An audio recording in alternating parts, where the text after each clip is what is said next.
강단과 소신이 글쓰기 공모전을 엽니다. 공모전 이름이 뭐죠? 작은 진실 공모전. 1회 주제는 가족입니다. 가족에 대한 3,000자 이내의 짧은 산문을 모집합니다. 솔직하고 살아있는 경험담을 선정해서 상금 10만 원을 드리고요. 선정작을 담은 책자도 제작합니다. 작품은 11월 12일부터 받습니다. 모집 마감은 12월 12일 목요일입니다. 작은 진실 공모전, 줄여서 작진공에 대한 자세한 내용은 작은배.com 웹사이트에서 확인해주세요.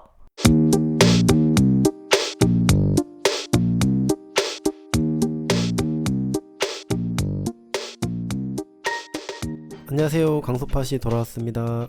저희가 미리 공지를 드리지는 않았지만 결방 한번 했습니다. 결방한 이유는 저희가 대만 여행을 다녀왔죠. 네, 타이베이에 7박 8일로 야무지게 여행 다녀왔습니다. 일주일 이상 다녀온 여행이다 보니까 녹음과 발행이 불가능했어요. 그러나 저희가 지금 어제 갓 돌아왔거든요, 제주로. 돌아오자마자 다음날 이렇게 마이크를 켰습니다. 이번 주는 절대 결방하지 않겠다라는 각오로 녹음 한번 시작해보겠습니다. 오늘 에피소드는 저희가 그 7박 8일 동안 했던 타이베이 여행에 대해서 이야기를 해볼 건데, 근데 여행 이야기 앞서서 지금 양해를 하나 구해야 될 것 같은데요. 강단 목소리가 지금 맛이 갔어요. 목소리만 들어도 저희가 얼마나 재밌게 놀다 왔는지 알 수 있는 대목이 아닌가? 제가 뭐 노래방을 많이 가서 그런 건 아니고요. 그냥 감기가 좀 걸렸는데 목감기와 코감기가 둘 다 와 있는 상태입니다. 여행을 하면서 바깥을 좀 많이 돌아다니다 보니까 감기에 걸린 것 같아요. 그래서 오늘 목소리가 조금 안 좋지만 한번 잘 이야기해보는 걸로 해보겠습니다. 다행인 거는 뭐 머리가 아프거나 열이 나거나 크게 뭐 움직이는데 지장은 없어서 여행은 큰 무리 없이 잘 마쳤습니다. 근데 감기가 여행 둘째 날 왔어요. 그래서 거의 6일 동안 내내 약을 먹었는데도 지금 뚝 떨어지지는 않고, 그렇다고 해서 또 아주 심해지지는 않고 잔잔하게 함께 가고 있는 것 같습니다. 저희가 어쩌다가 타이베이에 가게 됐죠? 수많은 여행지 중에 왜 타이베이를 골랐는가? 거기서부터 이야기를 시작해볼까요? 일단 저희가 살고 있는 제주에서 직항으로 갈 수 있는 도시가 어디에 있을까부터 생각했던 것 같은데, 제가 그 분야에 있어서는 이제 좀 꿰고 있거든요. 타이베이 있고, 그리고 최근에 도쿄 추가됐고요. 그리고 오사카 있고, 홍콩 있고, 상해 있고, 항저우 있고, 뭐 청도 있고. 중국은 꽤 많이 가죠. 제주에서 직항으로. 네네, 그렇습니다. 홍콩, 싱가포르 이야기했나요? 싱가포르는 얘기 안 한 것 같습니다. 그럼 딱 거기까지인 것 같습니다. 제가 파악한 결과는. 한국에서 지방 도시에 살면서 해외여행을 한다는 게 그렇게 쉬운 일은 아닌 것 같아요. 대부분의 해외여행 항공편이 인천에서 출발하기 때문에 서울에 살아도 비행기를 타러 1시간 이상 또 이동을 해야 하는 번거로움이 있죠. 맞아요. 근데 특히 그 강단의 어머니가 전주에 사시잖아요. 전주 정말 큰 도시잖아요. 그런데 전주에서도 해외여행을 하려면 인천까지 공항버스를 타고 가거나 뭐 KTX를 타고 서울까지 가거나 4시간 걸립니다. 네, 그런 불편함을 겪어야 하거든요. 제주도는 오죽하겠습니까? 제주도는 저희가 작년에 가족들과 독일에 다녀왔는데 김포로 가서 인천으로 한 번 더 가서 비행기 시간이 애매했기 때문에 인천에서 하룻밤을 잤죠. 그리고 나서야 비행기를 탈 수 있었어요. 그러니까 직항 항공편이 아니고 경유까지 한다면 이미 도착지까지 가기 위해서 한 4군데의 공항을 들러야 하는 거거든요. 그러다 보니까 우리가 만약에 시간을 내서 여행을 제주에서 간다면 꼭 제주에서 직항으로 갈 수 있는 곳에 가보자 하고 조사를 시작했죠. 근데 다녀와 보니까 제주 직항으로 가는 여행이 정말 편리하더라고요. 너무 좋아요. 일단 저희가 제주 시내에 살고 있으니까 공항까지 진짜 금방 가거든요. 한 택시 타면 15분 걸리나요? 그죠. 버스 타도 한 30분 이내로 가기 때문에 이 정도 좋은 공항이 집 근처에 있다는 거는 이용을 많이 해줘야 합니다. 그리고 이렇게 해외 직항편이 있는 지방 공항이 많지 않잖아요. 부산 정도 될까요? 제가 김해공항을 잘 모르긴 하는데 비슷하지 않을까 싶어요. 그렇기 때문에 제주에 살면서 직항 항공편으로 여행을 다녀오는 건 꼭 누려야 하는 혜택이다. 이런 생각을 이번 참에 많이 하게 됐어요. 맞습니다. 특히나 이렇게 좀 한국보다 아래에 있는 아시아권 여행을 할 때에는 인천을 들르면 반대로 갔다가 다시 가는 거잖아요. 위로 올라갔다가 내려가는 거니까. 그런데 타이베이가 제주도에서 바로 가면 2시간 10분밖에 안 걸려요. 너무 좋죠. 좀 본격 타이베이 여행 영업 방송. 일단 직항이 있는 곳을 후보로 추리고 그 다음으로는 일단 가성비를 많이 보긴 했던 것 같아요. 비행기표가 어디가 싼지 맞아요. 그리고 숙박료가 얼마나 저렴한지. 저희는 좀 시간을 유동적으로 쓸 수 있는 편이니까 제일 싸게 다녀오고 싶었거든요. 근데 그때 알아봤을 때 일본보다 확실히 대만이 비행기표가 싸지 않았나요? 압도적으로 저렴했어요. 거의 절반에서 3분의 2 가격. 그래서 타이베이를 여행지로 결정하는 데에는 큰 고민이 없었던 것 같습니다. 맞아요. 그리고 숙박도 그때 에어비앤비로 알아봤는데 깜짝 놀랐죠. 너무 싸가지고. 저희 둘 다 게다가 타이베이에 가본 적이 없었어요. 대만에 가본 적이 없었기 때문에 또 새로울 거라는 기대를 가득 안고 한 달 전쯤에 비행기표를 샀는데 한 달 내내 좀 설렜던 것 같아요. 그렇게 제주 공항에서 2시간 10분 동안 티웨이 항공 타고 타이베이 근교에 있는 타오위안 공항에 도착을 했습니다. 그 공항에서 시내까지 바로 이어지는 지하철도가 있었거든요. 그 지하철도를 타려면 그 교통카드를 사야 되는데 그 교통카드 이름이 이지패스예요. 이지카드입니다. 이지카드예요.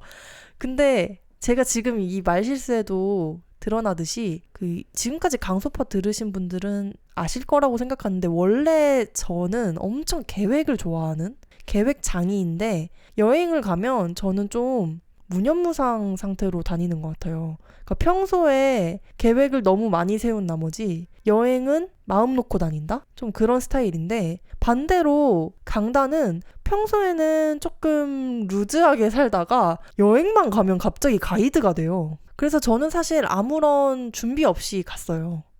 그래서 그 공항에서 뭐 이지카드를 사야 한다 이런 것도 사실 잘 몰랐고 강당과 함께 허겁지겁 그 카드를 사고 이제 지하철을 타고 저희의 숙소가 있는 난스지아오까지 갔습니다. 그 타오이엔 공항에서 난시지아오까지 1시간 한 40분 정도 걸렸는데 난시지아오에 처음 딱 내렸을 때 첫인상이 너무 막 사람이 바글바글하고 차와 오토바이가 너무 많고 그 상점과 도로의 경계가 아예 없는 거예요.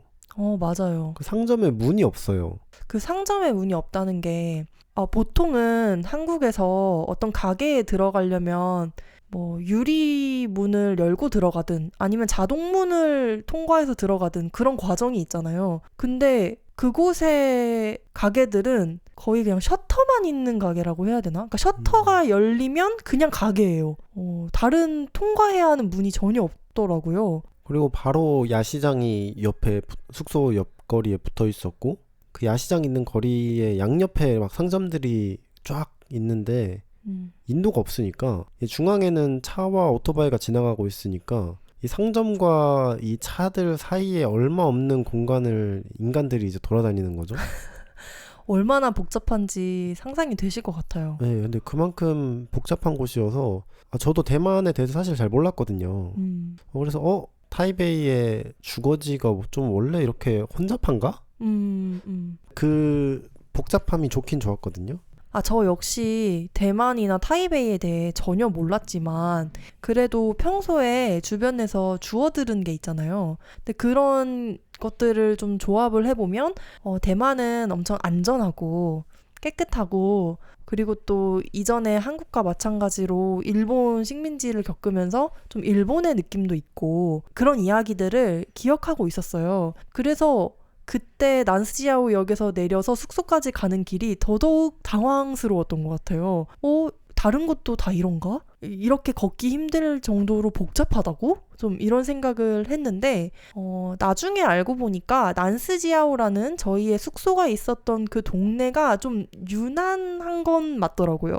그게 그 난스지아오라는 동네의 또 독특한 점이었구나라는 걸 나중에 알게 됐습니다. 그 난시지아오에 도착해서 숙소에 갔잖아요. 네. 근데 그 숙소가 저희만 쓰는 곳이 아니라 그러니까 실제로 그 난시지아오라는 곳에서 살고 있는 그 위형이라는 분이 약 10년 동안 에어비앤비를 운영하고 있는 집인데 뭐 평수로 따지면은 한 25평? 25평 정도 되고 이제 방이 3개인데 그 혼자 싱글로 사시니까 방 2개를 에어비앤비로 내놓고 사시는 분이셨어요. 근데 저희는 그 중에 방 하나를 빌려서 거기에 묵었죠.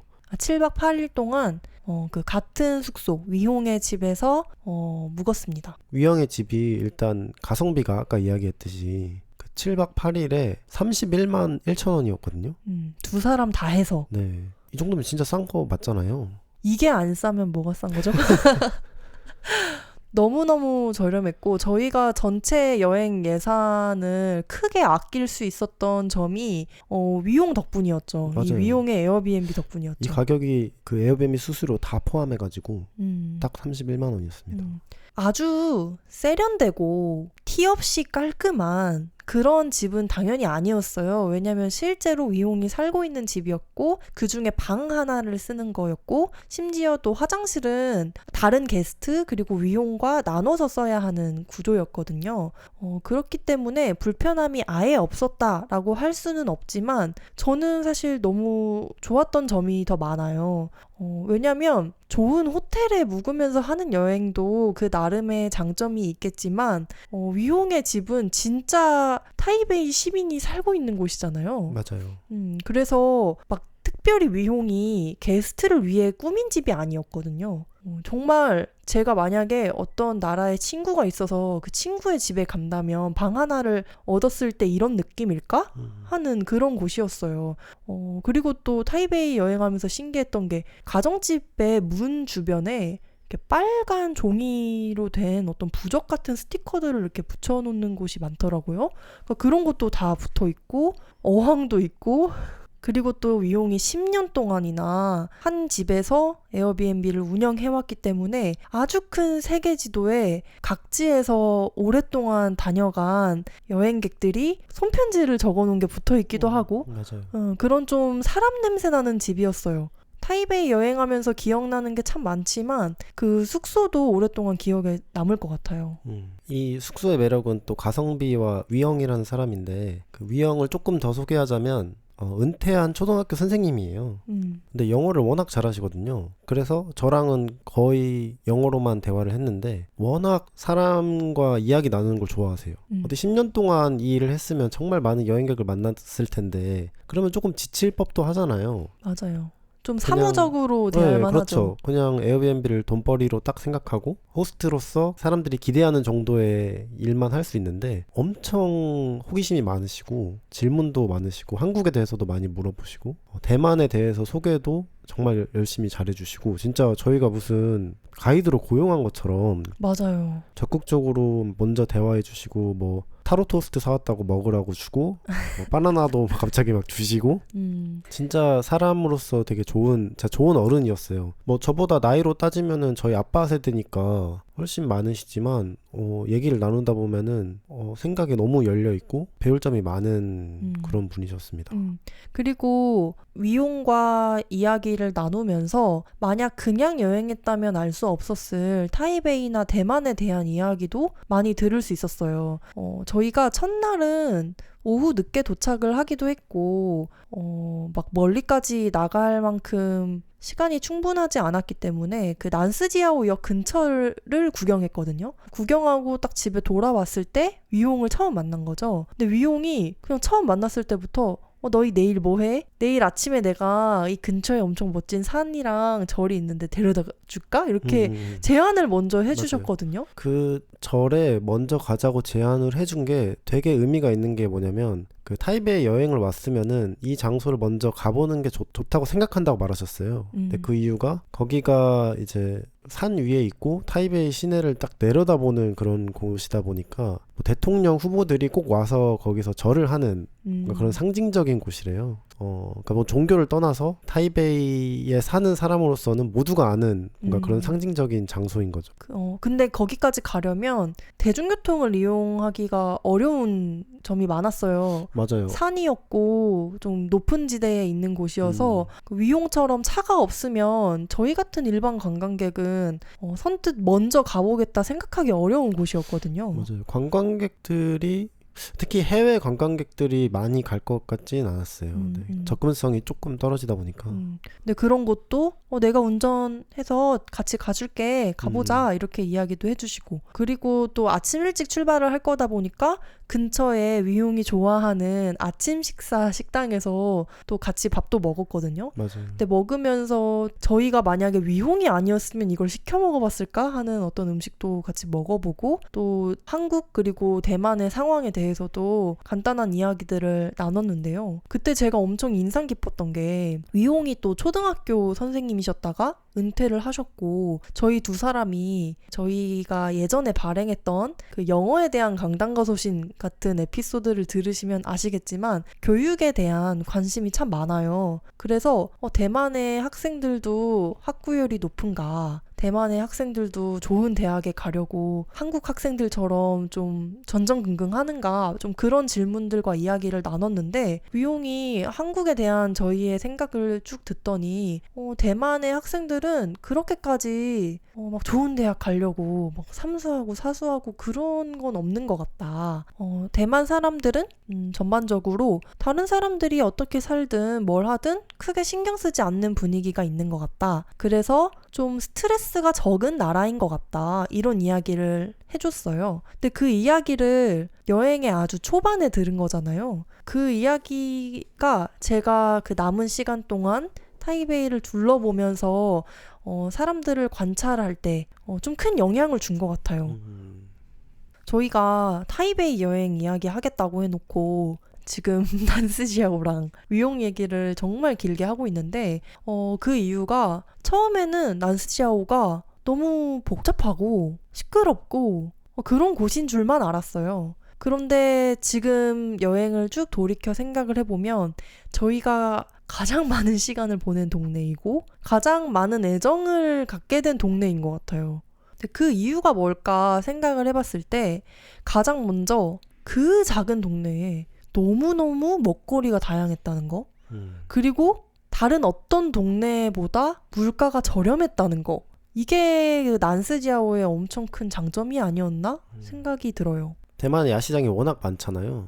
근데 이곳이 관광객들이 많이 가는 곳인지 아닌지 알 수 있는 방법이 영어와 한국어, 일본어가 적혀있냐 안 적혀있냐인 것 같은데 이쪽에 있는 야시장들은 전혀 안 적혀 있었거든요. 모든 게 다 중국어로만 되어 있고 지나다니면서도 중국어가 아닌 다른 언어를 들은 적이 없어요. 근데 그러다 보니까 그냥 현지 분들이 저렴하고 맛있는 음식 먹으러 오는 뭔가 식당들이 많아서 저희같이 가성비 좋아하는 여행객들한테는 정말 좋은 동네였습니다. 뭐 메뉴가 정말 다양했는데 미얀마, 베트남, 뭐 태국 분들이 하는 식당들도 좀 있었고 뭐 볶음면, 볶음밥부터 해서 뭐 치킨 케밥 같은 스타일도 있고 소세지도 있고 과일에 뭐 설탕 묻혀서 주는 뭐 그런 상점도 있었고 빙수 가게도 있었고 그냥 없는 게 없었어요. 네, 뭐 라멘 가게도 있고 뭐 너무너무 다양한 곳이었습니다.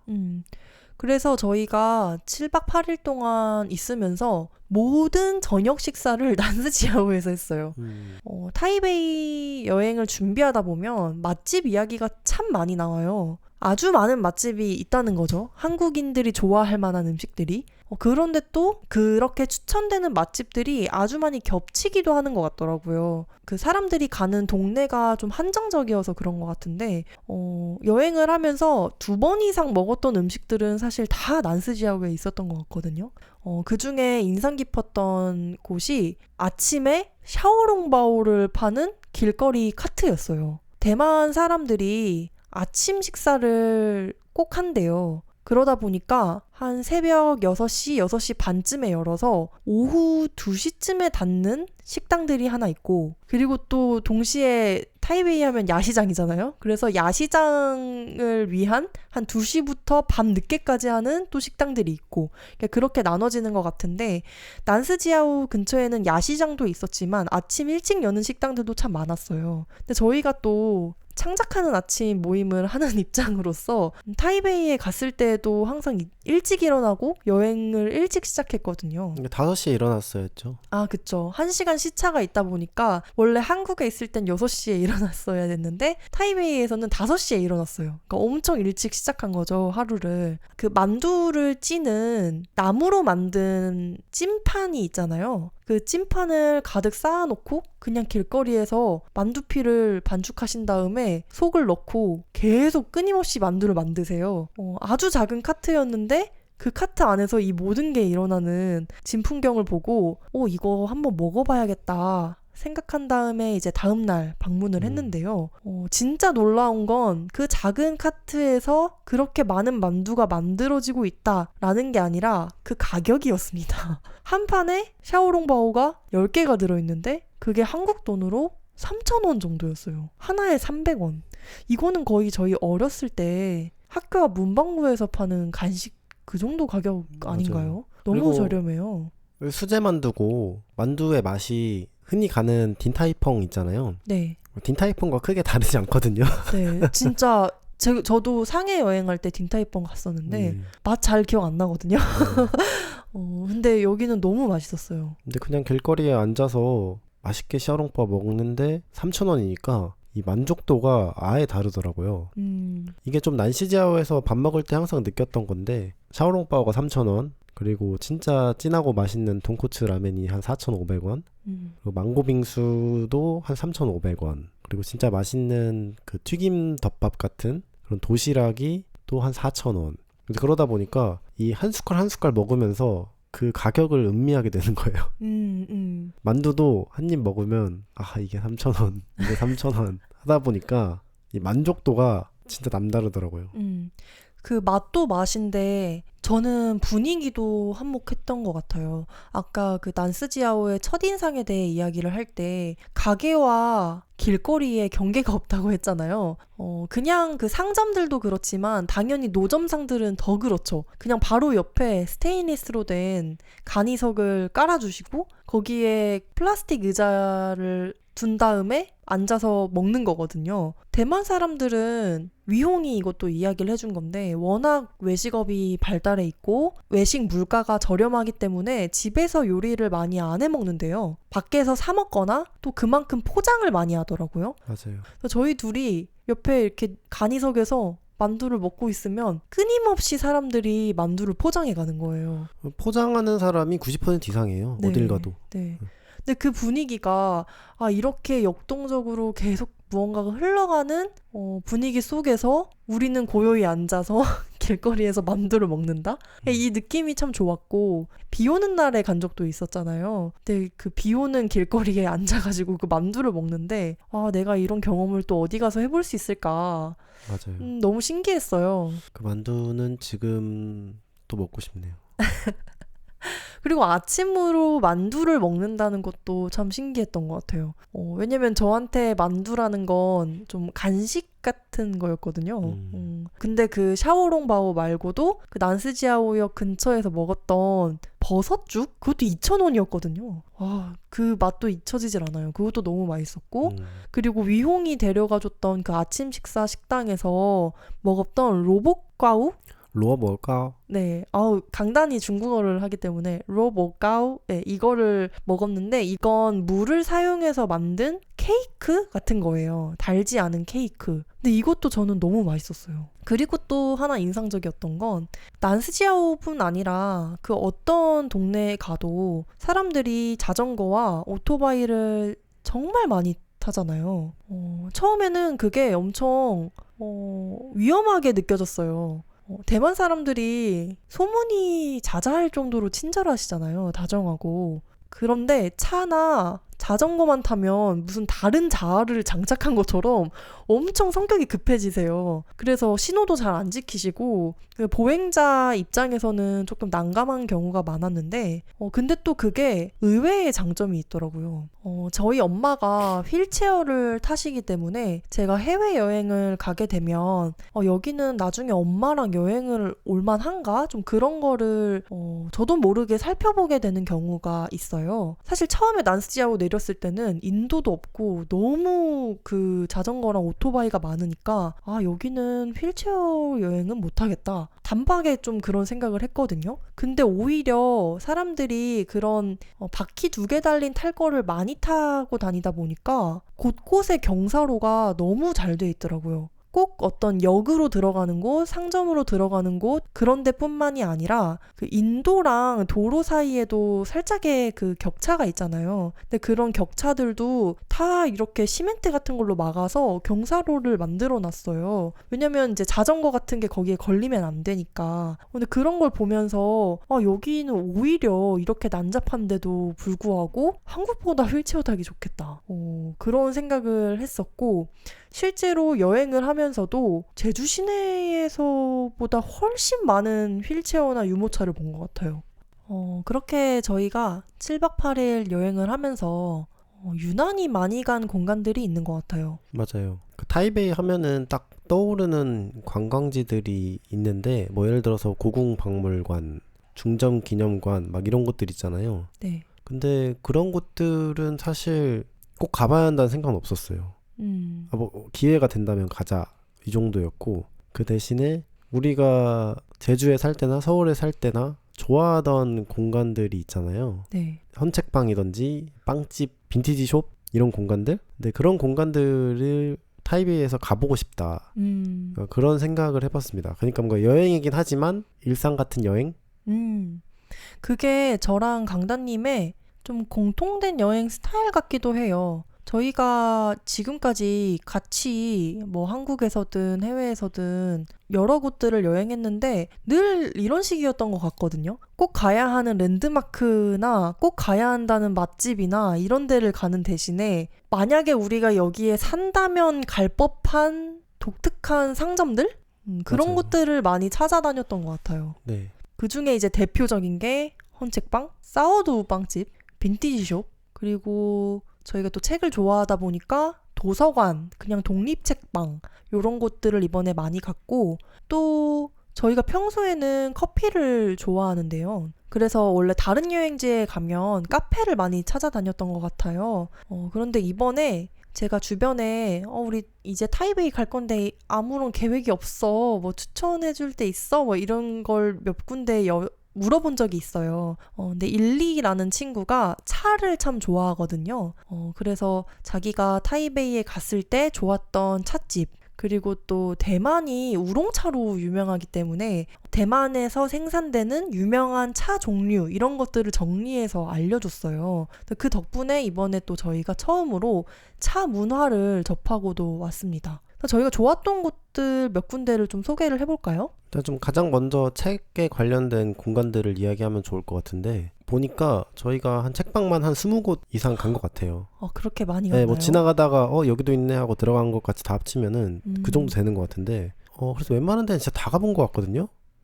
근데 또 더 찾아보면은 분명히 훨씬 더 많은 곳들이 있겠죠. 그러니까 처음에는 제가 구글맵에 영어로 검색을 하다 보니까 독립책방이나 헌책방이 많이 없는 것처럼 보였는데 중국어로 검색을 하니까 더 많이 나오더라고요. 그걸 좀 진즉 알았으면 좋았을 텐데 좀 후반부에나 알게 돼가지고 가장 먼저 이야기하면 좋을 곳이 이제 대만 국립도서관, 중국어로는 이제 궈리 타이완 두슈관. 근데 강소팟이 너무 유익한 것 같아요. 지금 중국어로까지 이렇게 알려줄 수 있다는 게 참 좋네요. 뭐 대만의 예를 갖추는 거죠. 맞습니다. 네. 근데 또 마침 대만 국립도서관은 저희가 묵고 있던 난스지아오 역이랑 참 가까웠어요. 지하철 타면은 한 20분? 20분도 안 걸렸던 것 같습니다. 네네. 그 국립도서관이 유난히 또 기억에 남는 에피소드가 있는데 그 도서관 바로 옆에 큰 공원이 같이 있었어요. 거기가 무슨 메모리얼 파크라고 했던 것 같은데 네네. 제가 좀 더 알아봤으면 좋을 텐데 뭔가 역사적인 의미가 있는 공원이었고 그러니까 저희가 매일 5시에 일어났기 때문에 이 여행 시작 시간이 초반에는 특히 좀 일렀거든요. 근데 도서관 오픈 시간이 9시인데 저희가 그 전에 한참 전에 도착을 해서 공원도 돌아보고 주변에서 커피 한 잔도 하고 그랬었죠. 근데 그 공원이 도서관만큼이나 너무 아름다웠어요. 맞아요. 근데 꼭 이 공원뿐 아니라 타이베이 여행을 하면서 정말 많이 느낀 게 어떻게 이렇게 도시에 나무가 많을까? 초록이 맞아요. 많을까? 나무가 굉장히 크고 멋집니다. 네. 근데 그 공원에 있는 나무들이 유난히 너무 멋졌고 맞아요. 그 대만에서 본 나무들은 이렇게 기둥이 하나가 아니라 이렇게 갈라져 있는 것 같은 아주 오래된 느낌이 나는 나무들이 많았는데 그런 멋진 나무들을 보면서 산책을 하다가 이제 9시가 되어가네? 한번 도서관으로 가볼까? 하고 입구로 갔죠. 근데 너무 놀랍게도 입구에 사람들이 줄을 서고 있는 거예요. 한 대략 20명 정도가 벌써부터 줄을 서고 있더라고요. 근데 저희가 한국에서 도서관을 갔을 때 오픈런 하는 걸 본 적이 있나? 오픈런을 뭐 할 때도 분명 있을 것 같긴 해요. 뭐 시험 기간에 학생들이 몰린다든지 뭐 이런 거 있을 것 같긴 한데 국립도서관이 그냥 뭔가 동네 도서관이 아니라 진짜 크잖아요. 네. 거기에 그 사람들이 막 이렇게 줄을 서 있는 걸 보니까 뭐 오늘 뭐 있나? 안에서 우리가 모르는 무슨 행사를 하나?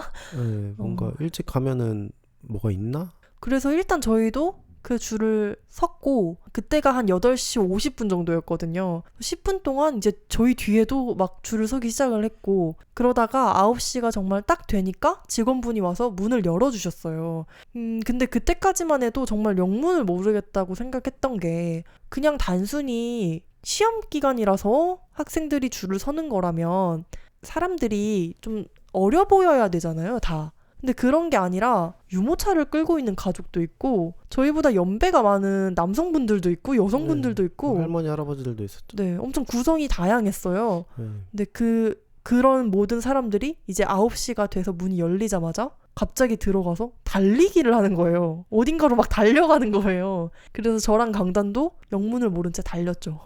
이렇게 막 달려갔더니 알고 보니까 그 도서관은 공부할 수 있는 열람실이 따로 있는 게 아니라 책이 있는 공간에 그러니까 공부할 수 있는 독서실 같은 공간이 혼재되어 있었어요. 근데 그게 또 엄청 아름다웠는데 좋은 자리를 잡기 위해서 뛰어가셨던 거더라고요. 거기서 사람들이 꼭 공부만 하는 게 아니라 그냥 차를 마시면서 하루 종일 책을 읽는 분들도 있었고 그냥 아이들이랑 같이 숙제를 하는 분들도 있었어요. 한국에서는 도서관 하면 시험 공부를 하는 곳, 수험 공부를 하는 곳, 좀 이런 인식이 있는데 거기서도 물론 사람들이 공부를 하기도 했지만 좀 다양한 용도로 열람실을 이용하더라고요. 근데 또 그런 공간이 책을 진열해 놓은 책장과 분리되어 있는 게 아니라 한 곳에 어우러져 있으니까 좀 집중하는 분위기가 엄청 잘 느껴지는 도서관이었던 것 같아요.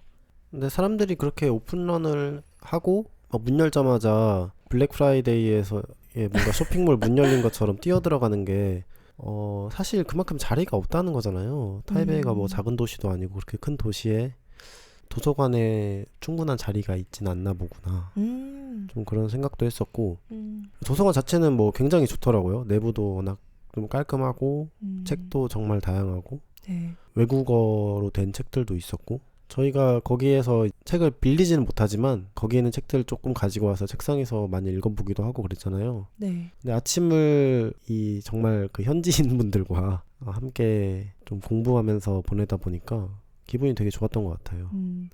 보통 도서관을 이용하는 사람들은 그 도시의 주민인 경우가 많잖아요. 관광을 와서 도서관을 잠깐 둘러볼 수는 있지만 몇 시간씩 시간을 보내지는 않으니까. 근데 본의 아니게 그런 시간을 대만 국립도서관에서 보내면서 그 순간만큼은 진짜 내가 타이베이에 살고 있는 것 같은. 저희가 맡은 자리가 좋았거든요. 당연히 줄 서서 뛰어들어가서 잡은 자리이기 명당. 때문에 네. 그 자리에서 일어나는 게 아깝더라고요. 근데 저희가 일어나자마자 그 근처에서 어슬렁거리던 사람들이 바로 앉더라고요. 네네.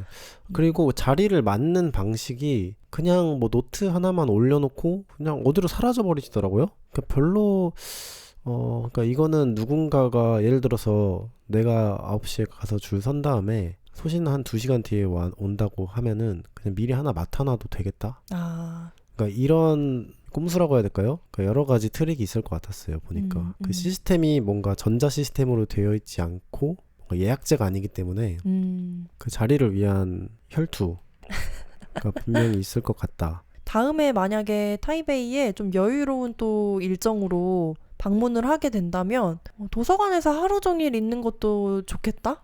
이런 생각도 듭니다. 좋을 것 같아요. 그렇게 도서관에서 나와서 다시 식사를 하러 근처 식당으로 이동하려고 공원을 통과하는데 또 그 공원이 워낙 크고 공터가 있다 보니까 그 공터에서는 주말 장터 같은 것도 열리는 것 같더라고요. 맞아요.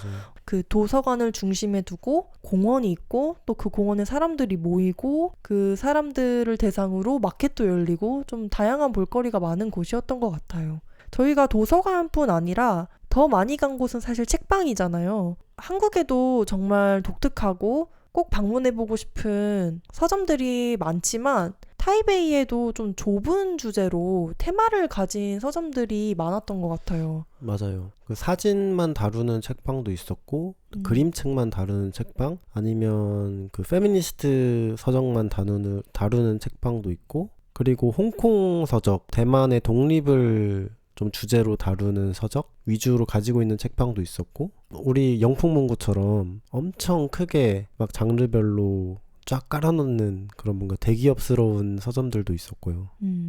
그리고 헌책방들도 참 많았는데 저희가 서울에 갈 때에도 항상 헌책방을 알아보고 방문을 하잖아요. 근데 서울이 대한민국에서 압도적으로 가장 큰 도시임에도 불구하고 생각보다 잘 정돈된 그리고 규모가 있는 헌책방이 많지가 않아요. 네, 진짜 많이 사라진 것 같아요. 네네. 특히나 직원을 둘 정도로 책의 수단이 빠르고 사람들이 많이 찾는 헌책방은 사실 알라딘 중고서점밖에 없는 것 같거든요. 근데 타이베이에서 인상적이었던 건 중고책방을 가면 직원들이 많더라고요. 맞아요. 그래서 이만큼이나 사람들이 중고책을 찾아서 읽는구나. 이런 프랜차이즈 중고책방이 아니어도 사람들이 와서 책을 팔고 사고 하는구나.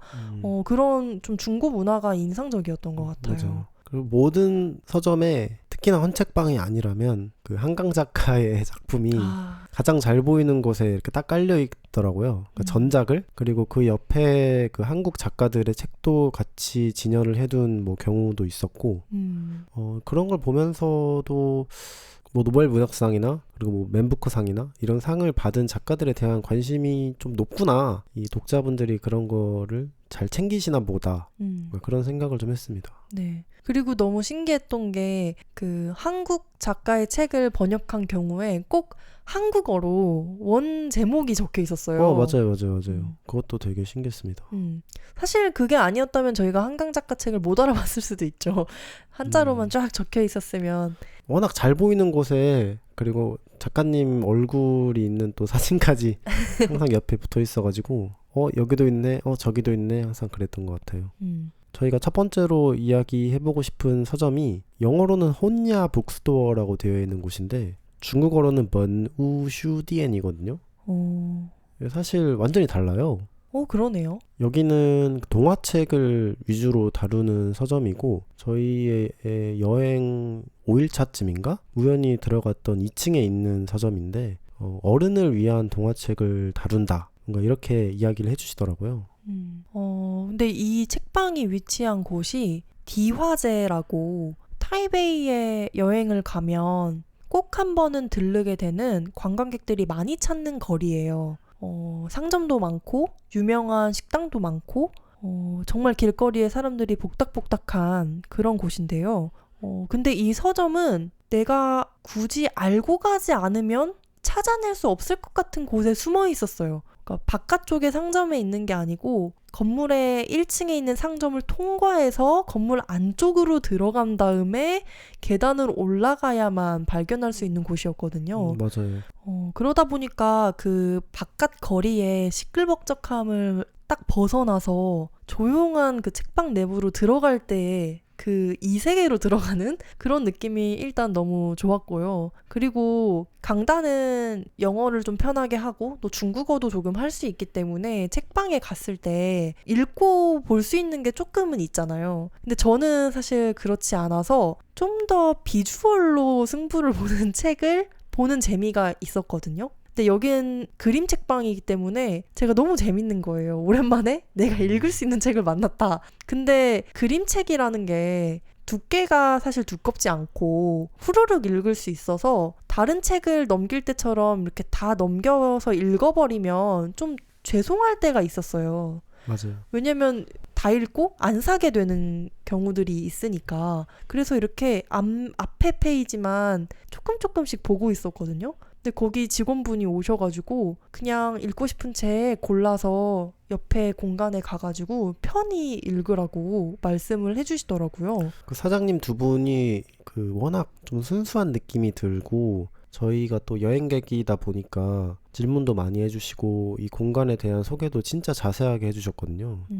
이 작가 소개도 막 다 해주시고 그 소신이 말한 것처럼 옆에 들어가서 천천히 앉아서 읽어보고 읽어봐도 된다. 이 책 너무 좋다. 막 이렇게 해주시고 그 유명한 책 그 설득의 심리학에 보면은 사람들은 기본적으로 다 보상 심리를 가지고 있어서 누군가 나한테 잘해주면은 갚아줘야 할 것 같다는 생각을 한다고 하잖아요. 근데 서점 사장님이 책을 가지고 가서 방에 편안히 앉아서 다 읽어보라고 하니까 그 책을 사고 싶다는 생각이 들더라고요. 네. 그러니까 제가 그 책을 넘겨봤다는 건 어떤 그림이나 이런 게 마음에 들었다는 거잖아요.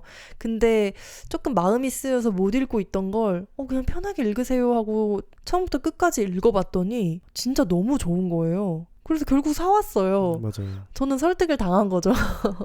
근데 제가 이렇게 책을 읽는 동안에 강다님이랑 서점 사장님이 이렇게 이런저런 대화를 나눴는데 제일 많이 저희가 여행하면서 들은 질문 중에 하나가 뭐 여기 얼마나 있냐 뭐 이런 거였잖아요. 그 사장님께서도 강단한테 뭐 타이베이에 얼마나 있냐 뭐 이런 걸 물어보는 것 같았어요. 네, 뭐 얼마나 있냐 해서 이제 8일 있습니다 하니까 8일 동안 뭐 하냐 하면은 저희는 뭐 서점도 가고 도서관도 가고 뭐 그런 거 좋아한다 하면은 되게 신기하잖아요. 혹시 무슨 관련된 일을 하냐고. 그래서 저희는 뭐 글 쓰는 사람입니다 이렇게 하니까 그럼 책이 있으세요 이러더라고요. 그래서 아니요 저희는 뭐 작가는 아니지만 인터넷에서 글을 좀 씁니다 하니까 그러면 그 볼 수 있나요 하시더라고요. 그래서 제가 이제 스마트폰 줘보세요 한 다음에 작은배.com 이렇게 쳐서 보여드렸죠.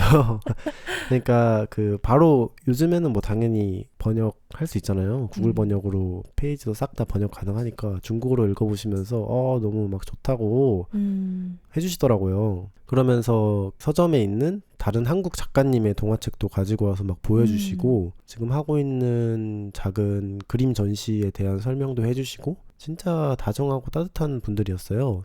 제가 대만 여행 시작하기 전에 대만 친구 만들기를 이제 목표로 삼았었는데 위형과 더불어서 혼야 북스토어 사장님과는 친구가 된 걸 수도 있을 것 같아요. 왜냐면은 인스타그램을 이제 서로 팔로우를 했기 때문에. 현대인의 친구 맺기. 네네. 저희 작은배 어카운트로 이 혼야 북스토어를 팔로우하고 저희를 또 팔로우 해주셨습니다. 근데 혼야 북스토어 사장님들도 그렇고 위용도 그렇고 제가 대만 사람들을 보면서 느낀 건 그러니까 많은 사람들이 대만 사람들 너무 친절해 막 이런 이야기 하잖아요. 근데 저는 친절하다는 느낌보다 다정하다는 인상을 훨씬 더 많이 받았어요. 보통 친절하다고 하면 나한테 다 맞춰주는 불편해도 좀 참고 좀 그런 이미지라고 저는 생각을 하는데 제가 본 위홍 아니면 그 서점 사장님들은 나를 궁금해해주고 맞아요. 내가 원하는 게 뭔지 듣고 싶어하고 거기에 맞춰서 내가 들려줄 수 있는 이야기를 흔쾌히 나눠주고 그런 사람들이었어요. 매뉴얼화 되어 있는 친절함이 아니죠. 네, 정말 마음 깊은 곳에서 이 사람이 타이베이에 와서 좋은 경험을 했으면 좋겠다. 내가 가진 좋은 걸 이 사람들한테 좀 나눠주고 싶다. 그런 마음을 많이 느꼈고 네. 그거는 친절함이라기보단 다정함이 아닌가? 이런 생각도 많이 했습니다. 저희가 정말 많은 서점을 갔지만 딱 하나 더 이야기해보자면은 타이베이에 굉장히 유명한 절인 롱샨 템플이라고 있어요. 그 롱샨스라는 곳이 있는데 거기가 1700년도에 지어진 곳이고 워낙 웅장하고 멋있어서 그 관광객들이 타이베이 여행을 시작하는 뭔가 그런 공간이라고 하더라고요. 와서 기도부터 하고 시작하는 거죠. 저희가 첫날에 위용과 절에 갔듯이. 예, 좀 그런 느낌인 것 같아요. 근데 롱샨 템플 근처에 있는 헌책방 겸 중고 물품점인데 이름이 망거시이二手店입니다. 무슨 뜻인가요? 망거시이라는 뜻이 거칠고 소박한 흔적을 모으다 라는 뜻이에요. 저도 처음에 이 한자를 봤을 때 뭔지 몰랐거든요. 한자가 좀 어렵고 이름을 알려주셨는데도 그냥 사람 이름인 줄 알았어요. 저는 뭔가 처음에 들었을 때는 망고스틴 같은 또 망고스틴 좋아하시잖아요. 간단히 어거스틴 이런 사람이 있잖아요. 그런 이름처럼 사람 이름이 무슨 누가 망고스틴이라는 이름이 있나 그런 사람 이름을 뭔가 본따서 지었나 보다 이렇게 생각했는데 그런 게 아니었고 정말 좋은 뜻을 가지고 있는 그런 중고 물품점이었습니다. 여기는 일단 건물 자체가 인상 깊었죠. 굉장히 오래된 건물이고 문도 무슨 우리나라 옛날 양반가 문이라고 해야 되나? 네, 그 나무 엄청 큰 나무 문, 맞아요. 무거운 나무 문. 그 동글동글한 거 뭔가 기계 체조에서 쓸 것 같은 그 동글동글한 손잡이 그거 두 개를 이렇게 탁 해가지고 여는 그런 나무 문이었는데 딱 들어갔는데 헌책도 헌책이지만 정말 다양한 차 용품들 그리고 동상 돌로 된 것들 여러 가지 정말 오래된 물품들이 가득 차 있더라고요. 저희가 갔던 곳 중에 유일하게 내부 촬영을 금지하는 곳이었어요. 그래서 강단이 여기 가보고 싶어. 근데 여기 사진이 없어. 사진을 못 찍게 해가지고 맞아요. 온라인에서는 사진이 없어. 이렇게 이야기했을 때부터 기대가 확 들었거든요. 사진을 못 찍게 할 만큼 곤조 있는 곳이라고? 그런 생각이 있었는데 이유를 알겠더라고요. 맞아요. 너무 독특하고 또 그리고 그 물건들이 상품이기도 하지만 그분들의 컬렉션이기도 하잖아요. 그래서 사진을 못 찍게 하시는 것 같았어요. 그 골동품점에 가면 있을 법한 독특한 조각품들, 그림들, 그리고 이게 용도가 뭐지 싶은 물건들, 그러니까 이런 게 가득 차 있었어요. 이 롱샨 템플이 워낙 유명한 관광지이기 때문에 거기 바로 앞에 있는 상점이면은 조금만 홍보가 잘 돼도 관광객들이 진짜 물밀듯이 들어온다는 거거든요. 근데 광화문 옆에 있는 상점이라고 생각하면 될 것 같은데 근데도 일단 사진을 못 찍게 하다 보니까 좀 덜 알려져 있는 것 같아요. 그래서 그런 구글 지도 리뷰를 봐도 뭔가 아는 사람들만 알고 오는 하지만 또 해외에서 누가 관광객이 온다고 하면은 내 친구는 꼭 데려가는 그런 공간인 것 같았거든요. 근데 가보니까 왜 그런지 알겠더라고요. 뭔가 미니 박물관 같은 느낌도 들고 그리고 상품의 가격대가 전혀 비싸지 않았어요. 뭐 다른 빈티지 숍들에 비교해 봐도 저렴한 편이었고 상품 퀄리티도 너무 좋고 그리고 사장님 두 분이 좀 젊은 남성 두 분이셨는데 형제 같은 느낌이긴 했어요. 두 분이 일을 정말 꼼꼼하게 잘 하시는 게 티가 나더라고요. 뭔가 하나하나 포장도 뭐 엄청나게 꼼꼼하게 하시고 그리고 거기 공간이 너무 좋다 보니까 커피도 파시길래 커피도 정말 비좁은 공간에 앉아가지고 아이스 커피 마셨는데 그 커피 맛도 너무 좋았고 그리고 저희가 오픈런을 해서 처음에는 몰랐는데 원래는 클래식 음악을 진짜 크게 빵빵 틀어놓는 곳이더라고요. 딱 앉아서 그 클래식 음악을 들으면서 이 수많은 골동품을 쳐다보고 있는데 되게 웅장해지는 뭔가 옛것들을 좋아하는 사람으로서 클래식도 옛것이고 이런 물품도 옛것이고 그리고 커피도 되게 뭔가 옛날 느낌으로 내려주셨거든요. 근데 그런 것들 하나하나가 되게 소중한 순간이었던 것 같아요. 아까 강단이 여기 판매하시는 오래된 물건들이 또 가격이 합리적이어서 좋았다 이런 이야기를 했는데 제가 이런 앤틱샵 구경하는 걸 참 좋아하잖아요. 오래된 물건을 저도 그렇고 강단도 좋아하다 보니까. 근데 한 번도 가서 선뜻 산 적은 없는 것 같아요. 맞아요. 그러니까 사장님들이 안 좋아하는 손님인 거죠. 구경만 하는 손님인 건데 그럴 수밖에 없는 게 앤틱한 물건들이 사실 정말 가격대가 높아요. 아, 비싸요. 근데 여기는 아주 저렴하다는 건 아니지만 내 맘에 쏙 드는 게 있다면 하나쯤은 살 수 있을 것 같은 가격대였고 맞아요. 그래서 저희도 여기서 중고로 나온 그 차 우리는 주전자라고 해야 되나요? 저희가 다도를 몰라서 용어를 모르는데 이렇게 차 우릴 때 쓰는 주전자를 하나 샀어요. 근데 그때 제가 순간 좀 망설였거든요. 이게 너무 예쁘고 크기도 적당해 보이기는 하는데 이 가격이 합리적인 건지 아닌지를 모르겠더라고요. 그 가격이 한국 돈으로 4만 원 정도였죠? 네, 4만 원 정도였죠. 근데 제가 한 번도 이런 다기를 사본 적이 없고 차도구를 구입해 본 적이 없고 심지어 저희는 그 유심을 안 사고 갔잖아요. 그래서 와이파이가 연결되지 않는 이상 뭔가를 검색해 볼 수 있는 상황이 안 됐어요. 근데 그 가게는 골동품샵답게 와이파이가 없었기 때문에 비교를 해볼 수 없는 거예요. 가격 비교를. 그래서 제가 좀 처음에는 구입을 주저했는데요. 커피를 마시면서 내내 보다 보니까 이걸 안 살 수가 없겠더라고요. 너무 예뻐서. 그래서 덜컥 샀거든요. 근데 그러고 난 다음에 다기를 파는 가게에 가서 그제서야 이제 가격을 비교해보게 된 거죠. 근데 새 제품에 비해서도 가격이 너무 합리적이었어요. 맞아요. 다른 곳에 있는 빈티지 제품들도 막 8만 원, 10만 원씩 하더라고요. 차주전자가 굉장히 비싼 거였구나. 그리고 그 망거시에서 산 헌책도 가격이 2,000원이었거든요. 헌책 가격도 엄청 좋았고 전반적으로 물품을 막 그렇게 비싸게 팔려고 하시는 것 같진 않았어요. 근데 제가 그때 가격 때문에 주저하고 있을 때 강단이 뭐라고 했냐면 이렇게 좋은 공간을 진심을 다해서 운영하는 분이라면 절대 등쳐먹지 않을 거야. 믿고 진짜. 사라.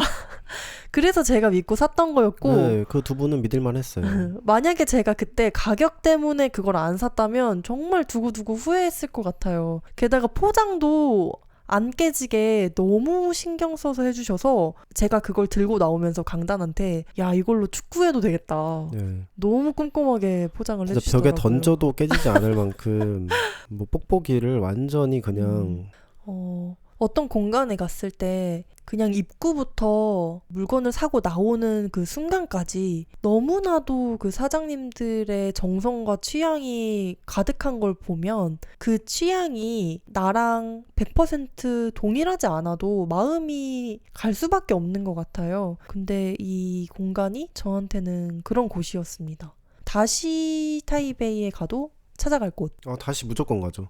저희가 책도 책이지만 타이베이를 여행하면서 또 많이 가게 된 곳이 이제 찻집, 그리고 빈티지 샵, 그리고 사워도우로 빵을 굽는 빵집 이런 곳들이었잖아요. 근데 어제 여행을 끝나고 집에 돌아와서 강단이랑 이야기를 하는데 강단이 우리는 타이베이 가서 다 오래된 것들만 보고 왔다. 맞아요. 그런 말을 했어요.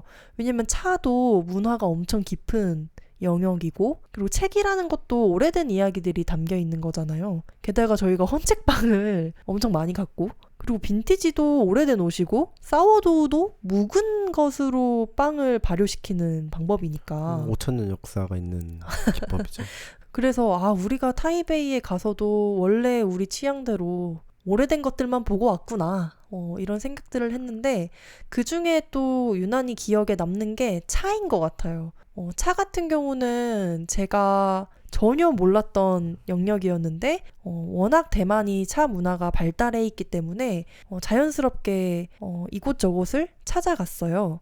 그 중에 기억에 남는 곳은 아까 그 혼야 북스토어가 있다고 말씀드렸던 디화제 거리에 있는 차옌이라는 공간입니다. 이 공간은 자위엔이라는 곳인데 한국어로 차원이거든요. 원이 어떤 원이죠? 그 원이 유치원 할 때? 네, 거의 그 식물원 할 때 원입니다. 어떻게 보면은 평범한 이름이죠. 본질을 담은 이름이네요. 네, 평범하다는 말은 좀 죄송하네요. 취소하겠습니다. 깔끔한 이름이네요. 네, 아무튼 차원에 갔을 때 일단 상점은 앉아서 마실 때는 처음에 봤을 때는 없는 것처럼 보였고 여러 가지 차를 이렇게 정말 예쁘게 고급스럽게 진열을 잘 해둔 곳이었는데 사장님이 일단 인상이 너무 좋으시고 왠지 모르지만 일본어를 굉장히 잘하시더라고요. 왠지 일본에서 살다 오셨을 것 같은 느낌이라고 해야 할까? 근데 저희는 일본어를 못하고 중국어는 이제 제가 좀 하고 사장님은 영어를 잘 못하신다고 하기에 일단 중국어로 합의를 봤죠.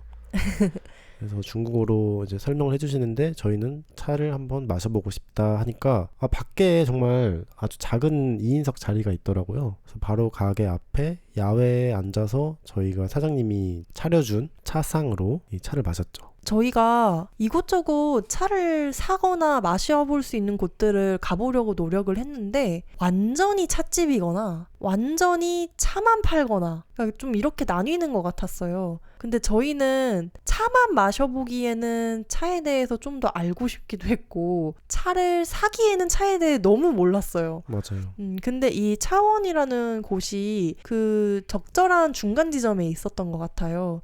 차를 구입할 수도 있고 다기를 구입할 수도 있지만 그 중에 원하는 차 하나를 직접 마셔보면서 차를 마시는 방법도 간접적으로 배워볼 수 있는 그러면서도 너무 가격대가 높지 않은 맞아요. 여기에 와서 일단 알았던 게 차에도 로스팅이 중요하구나. 그래서 커피도 뭐 라이트, 미디엄 뭐 이런 로스팅을 하잖아요. 네. 그리고 중배전, 강배전 뭐 이런 식으로. 근데 차에도 그런 로스팅을 얼마나 하냐가 맛에 영향을 주는 것 같고. 근데 대만에서는 보통 다 그 알리샨 우롱차인 것 같아요. 그러니까 아리산이라는 그 엄청 큰 산에서 나오는 차들인 것 같은데 뭐 알리샨 우롱차라고 해서 다 똑같은 건 아니고 이 고도의 높이를 딱 적어놓더라고요. 이 친구는 1300, 뭐 이 친구는 1800 이렇게 고도가 높아지면 높아질수록 고급이 되는 것 같은 고도가 높아질수록 맛이 좋아지는 게 이게 과학적으로 맞는 건지는 저도 잘 모르겠어요. 근데 고도가 높으면 높을수록 당연히 재배하기가 좀 까다로울 수도 있고 재배할 수 있는 양도 적지 않을까요? 그러니까 가격대가 높지 않을까. 사장님이 추천해주신 차를 내려주시는데 처음에 물어보시더라고요. 차를 내려드릴까요? 아니면 알아서 내리실래요? 근데 저는 아무것도 모릅니다. 그때 거의 아무것도 모릅니다 보시였어요. 네, 가르쳐 주시고 내려주세요. 아마 신기해 하셨을 것 같아요. 한국 사람들 차 마시지 않나? 차를 이렇게 모르는데도 차를 사러 오네? 네. 이런 느낌? 한국 사람들 차 안 마시나 보다 이렇게 생각하셨을 것 같은데 그래서 이제 그 선생님이 갑자기 선생님이 됐죠. 사장님에서 선생님이 차 마시는 법을 알려주셨죠. 일단은 주전자 뚜껑을 열고 따뜻한 물을 주전자와 이 컵에 한 번씩 붓죠. 뭔가 예열하는 느낌으로. 그리고 그 물을 버리고 그 다음에 찻잎을 주전자에 넣고 물을 한 번 쓱 조금 넣은 다음에 찻잎에 불순물을 거르는 느낌으로 물을 한번 거르고 그 다음에 주전자에 물을 꽉 채워서 뚜껑 닫고 주전자 위로 또 물을 부어주고 한 1분에서 1분 30초 동안 우린 물을 또 다른 큰 컵에 옮겨 담은 다음에 그 큰 컵에 있는 티를 우리의 작은 컵에 나눠서 마시는 그 시스템을 거기에서 배웠습니다. 저희는 정말 차에 대해 아무것도 몰랐고 차를 맞아요. 마시는 법도 아무것도 몰랐기 때문에 그 디저트를 주시잖아요. 차를 마시면은 말린 과일 같은 디저트들 다식을 이렇게 싹 주시는데 제가 지금 먹어도 되나요? 물어봤거든요. 그러니까 주자마자 그럼 이거 저희 지금 먹어도 되나요? 그러니까 막 놀라시더라고요. 지금 먹으면은 차 맛에 영향을 줄 수 있으니까 차를 한 3-4번 마시고 그때부터 좀 드시라고. 정말 저희는 아무것도 몰랐고 차에 대해서도 모르고 차를 마시는 법에 대해서도 몰랐기 때문에 그 시간이 너무 재밌었어요. 그리고 차를 우리고 따르고 마시는 게 그냥 커피를 딱 받으면 내가 원할 때마다 홀짝홀짝 마실 수 있는 경험이랑은 다르잖아요. 뭔가를 계속 따라야 하는 무언가를 계속 하면서 마셔야 되니까 그래서 집중도를 요구하죠. 근데 그 경험이 참 좋더라고요. 내가 노력하지 않아도 않아도 핸드폰도 좀 덜 보고 앞에 있는 맞아요. 사람과 계속 대화를 하게 되고 그 시간이 참 좋아서 그때 강당과 여기서 마시는 차가 너무 좋다. 우리 한번 한국에 돌아가서도 차를 마셔볼까? 라는 생각이 들었고 그때 그 주셨던 차 도구들 중에 너무 마음에 들었던 게 있었어요. 그게 나중에 알고 보니까 도구 이름이 쑥우라고 하더라고요. 이렇게 먼저 우린 차를 한 번에 담아놓는 어떤 그릇, 물그릇 같은 거였는데 그게 너무 예쁘고 사용성이 좋아서 그 차원에서는 그 수구를 하나 사왔죠. 그리고 또 아까 이야기했던 그 가게 이름이 뭐죠?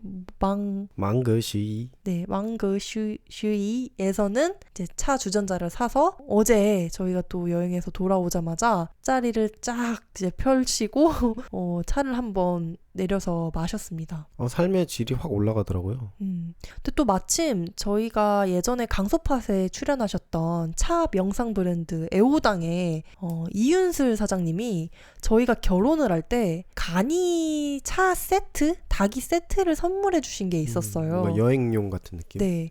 들고 다니기도 편하게 하지만 차판과 찻잔, 차 주전자 이런 것들이 다 갖춰져 있는 세트를 선물해 주신 적이 있는데요. 그때 그걸 선물해 주시면서 윤슬님이 저한테 우리 부부도 뭐 다툼이 있거나 그럴 때 항상 이렇게 차를 마시면서 대화를 하고 그런 과정들을 좀 해결해 나간다. 그런 시간을 우리에게 선물해 주고 싶다 라면서 결혼 선물로 그걸 주셨었거든요. 근데 저희가 차를 안 마시니까 그거를 한두 번밖에 못 써봤어요.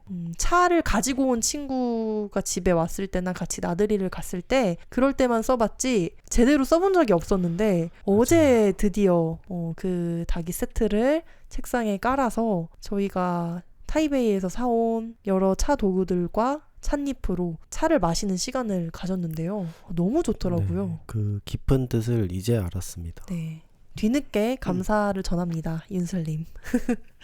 여기는 그 중산 카페 거리에서 디화제를 가는 거리에 있는 그 신방춘 자항이라는 차 박물관 겸 그리고 차를 판매하는 상점으로 운영되고 있는 진짜 역사적인 공간인데요. 이 옛날에 대만에서 차를 처음으로 수출하기 시작했을 때 그때 차를 좀 대량으로 만들었던 그런 공장 같은 역할을 했던 곳인데 최근에 뭔가 리뉴얼을 하면서 되게 깔끔하게 리모델링이 되어 있었고 2층에서 차를 판매하고 있었어요. 근데 저희는 사실 여길 가려고 했던 건 아니고 중산 카페 거리에 있다가 디화제까지 걸어가는 길에 우연히 발견을 했어요. 근데 티 뮤지엄이라고 딱 밖에 적혀 있으니까 심지어 무료라고 해서 들어갔는데 티가 어떻게 과거에 전통적인 방식으로 만들어지는지 너무 전시가 잘 되어 있어서 그것도 재밌었지만 건물이 참 아름다웠어요. 맞아요. 빨간 벽돌 건물이었는데 구조가 너무 독특했어요. 중앙에 이런 중정이라고 하나요? 정원이 야외 정원이 있고 한 네모난 모양으로 3층짜리 건물이 올라가 있었는데 그 건물 자체도 너무 아름다웠기 때문에 볼만한 가치가 있었던 것 같습니다. 그 1층에 그 뭐 티 로스팅하는 공장이나 이런 것들 구경 다 하고 2층에 이제 차를 사러 갔는데 좋으면 사자 뭔가 이런 마음으로 갔었죠. 근데 거기에 사장님이 계셨어요. 할아버지셨는데 그 사장님이 일단 너무 인상이 좋으셔서 막 친절하게 설명을 해주시더라고요. 이것도 마셔봐라 저것도 마셔봐라 하면서 이게 동방미인이라는 차야 마셔봐 어때? 이렇게 계속 물어봐 주시고 그리고 옆에 옛날에 TV에 나오셨나 봐요. 그래서 우리나라로 치면 뭔가 생생정보통 같은 그런 프로그램인 것 같은데 그 프로그램을 계속 그 재생을 해놨던 거죠. 근데 거기를 딱 가리키면서 저기서 말하는 남자가 나야 이렇게 말을 하시는데 그 남자분하고 이 할아버지하고 너무 다르게 생긴 거예요. 그래서 제가 아니 저 사람이 당신이라고요? 근데 제가 계속 물어봤어요. 아니 저 사람 맞아요? 진짜? 근데 맞다고 하시더라고요. 차를 많이 마시다 보니까 6kg가 빠졌다 하면서 틈새 영업. 그러면서 그 본인이 가지고 있는 차와 관련된 어떤 자격증 같은 게 있나 봐요. 네. 그 자격증을 꺼내서 보여주시는데 그 자격증을 보여주신 게 아니고 거기 사진을 보여주셨어요. 맞아요. 봐라 이 사람이 저 사람 아니냐 이게 내 거다 이렇게 자랑도 하시고 근데 차 포장도 되게 예쁘게 되어 있었고 또 워낙 역사가 있는 공간이다 보니까 여기에서 판매하는 차는 믿을만 할 것 같아서 구매를 해야겠다 싶었는데 그때 현금이 없어가지고 그리고 또 현금만 된다고 하시더라고요. 이게 대만의 특징인데 어딜 가도 좀 현금 올린 곳이 많아가지고 그래서 ATM에 다녀오겠습니다 하니까 이제 사장님이 그래 바로 저 건너편에 있으니까 다녀오세요 하고 막 포장을 하고 계시더라고요. 근데 저희가 수수료 없이 뽑을 수 있는 ATM이 아닌 거예요, 거기가. 그래서 어떡하지? 이러 안 돌아가면 완전 사장님 뒤통수 치는 건데 설명 다 해주시고 티 다 마셨는데 근데 다행히 주변 편의점에 그 수수료 없이 뽑을 수 있는 ATM이 있어가지고 거기 가서 뽑아서 다시 돌아갔죠.